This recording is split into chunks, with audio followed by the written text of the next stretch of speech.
अभी माशाल्लाह ये पक के रेडी हो गए, तैयार हो गए। अभी ये नान और ये रायता और ये नान, जिसने खाना है आ जाओ।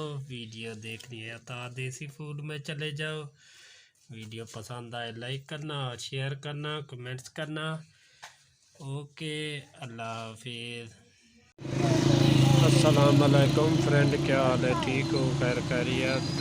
माशाल्लाह आज हम जा रहे हैं वो टिक्का बोटी लेने के लिए। इंशाल्लाह आप हमारे साथ रहें, इंशाल्लाह टिक्का बोटी भी दिखाएंगे आपको।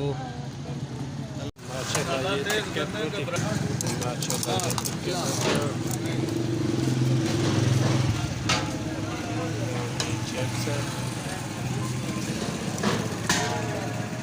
फेसबुक तक करते हैं नहीं, यूट्यूब का चैनल है।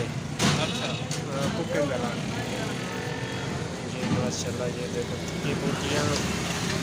वीडियो पसंद आए लाइक करना और शेयर करना। बिस्मिल्लाह सेब के लिए अनार